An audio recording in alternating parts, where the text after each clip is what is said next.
SKM கூட்டம் புதுக்கோட்டையில் நடக்குது. அந்த கூட்டத்தில் நாம் வந்து ஒரு 4-5 வேன்களை எடுத்துக்கிட்டு ஒரு பெரிய அளவில் ஒரு ஆயிரக்கணக்கான விவசாயிகளை திரட்டி பங்கேற்க வைக்கிறதுக்காக இந்த கூட்டத்துக்கு வருகிறது சொல்லியிருக்காரு. நம்ம பகுதியில் கூடுதலான விவசாயிகளை இந்த எஸ்கேஎம் போராட்டத்தில் போய் பங்கேற்க வைக்கிறதுனால நம்மளோட கோரிக்கையை நிறைவேறும்.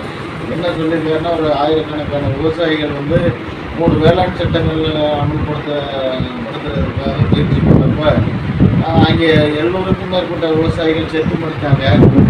அந்த விவசாயிகளுக்கு நிவாரணம் இதுவரைக்கும் கொடுக்கல. அதுபோல் இங்கே தொடர்ச்சியாக ஒரு ஆண்டு காலத்துக்கு மேலே 1.5 ஆண்டுக்கு மேலே களத்தில் போராடினாங்க. அப்படி போராடினதுனால மத்திய அரசாங்கம் வந்து போராட்டத்தை வாபஸ் வாங்குச்சு.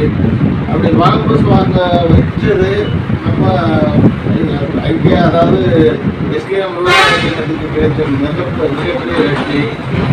சொன்னார், ஒரு 5 ஆண்டு காலம் இருந்த ஒருங்கிணைப்பு பண்ணி அப்படின்னு சொன்னார்.